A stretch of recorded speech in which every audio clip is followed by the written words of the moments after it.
వస్తే మాకు వచ్చిన లేరు, పట్టించుకుని లేరు. కేటీఆర్ గారు అధికారం ఉన్నప్పుడు మాకు డబ్బు ఇవ్వలేదు, ఇప్పుడు అధికారం అయినాక అడుగుతలేడు. మా దగ్గరికి వచ్చిన లేరు, ఎవరు వస్తలేరు. మా వస్తే కానీ రైతుల ఆటోల మొగలు పొద్దు ఆడుకుంటే 18 వస్తుంది. అక్కడ నేను ఒక పూట తిప్పుతా రోడ్డు ఉంటున్నాను. తంగనపల్లి మండలానికి వాటర్ 30 గ్రామాలకు 11/6, 11/5, 11/4 ఈ సబ్ డివిజన్ అయితేనే తంగనపల్లి మండలానికి మొత్తం వాటర్ వస్తాయి. మాకు మొత్తం వాటర్ వస్తుంది. మాలీలు ఇప్పుడు అచ్చడి పోయేది ఇది కూడా వాడే అన్నీ ఎత్తిపోతల బాగా వాళ్ళకే. ఇంకో విషయం 10 మునిగింది. మేము మా కాలుష్యం మా ఊళ్ళో మునిగినాయి, మా ఇల్లు మునిగినాయి, రైతులు మునిగిరు, భూములు పోయినాయి.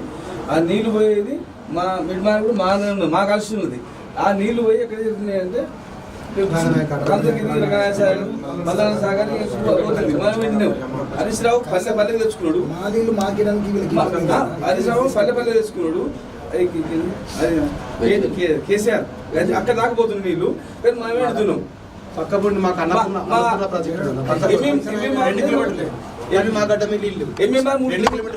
3 కిలోమీటర్ ఎంఎంఆర్ ఉంటుంది. ఆ కేసీఆర్ గజలు పోతున్నాయి, మాకు తెలియవు. అది మా పరిస్థితి. ఒక పని చేయండి, ఇవాళ 27 తారీఖు, రేపు 28, 1 తారీఖు వదిలేసి 2, 3 తారీఖు రోజు ఏ వారం అవుతుంది? మంగళవారం. 3 తారీఖు రోజు మీరు ఏడ ధర్నాలో కూర్చుంటూ చెప్పని నేనే అనిపిస్తాను. ఎంతమంది కూర్చుంటారు? 12 గ్రామాల రైతులు. ఒక పని చేయి, 3 తారీఖు రోజు తీర్మానం మళ్ళీ వస్తుందని చెప్పండి.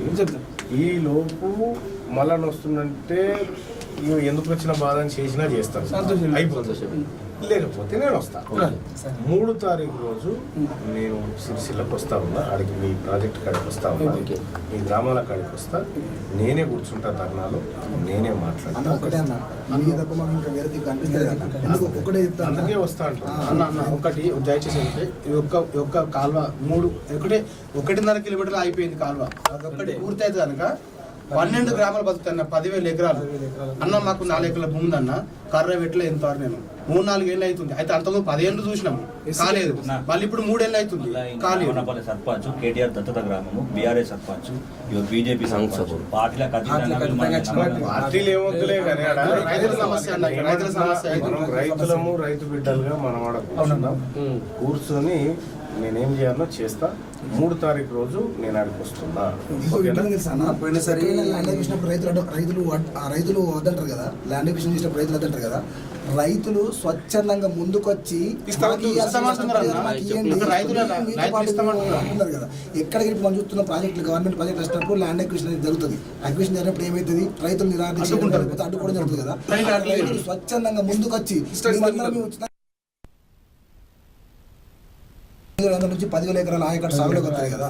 అసలు కాళేశ్వరం స్టార్ట్ చేసిందే దానికి ఇంట్రెస్ట్ కదా అన్న. ఇప్పుడు నేనేమంటున్నా, 3 తారీఖు రోజు నేను వస్తున్నా. పొద్దుగాల నుంచి సాయంత్రం దాకా అన్నీ ఉంటాను. మీరు అందరు రెడీగా ఉండండి, మధు టచ్లో ఉండండి.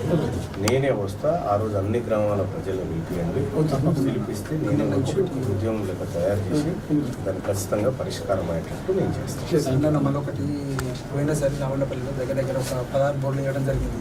16 బోర్డులు మ్యాక్సిమం 1050 ఫీట్లు, 1200 ఫీట్లు లాస్ట్ మినిట్ మొత్తం దుబ్బ తప్పించి ఏం లేదు. ఇప్పటికీ ఆల్రెడీ ఒక 10-15 ఎకరాలు ఇప్పటికి ఆల్రెడీ ఎండిపోవడానికి వస్తుంది. బోర్డు బంద్ బోర్డు ఎత్తేసినాయి. ఇప్పుడు అందుకోసమనే ఇక అందరు ఖచ్చితంగా కావాలని మేము బంట వరకు వేసిన ప్రోగ్రామ్ మస్తు చేసిన. నేను వస్తున్నా.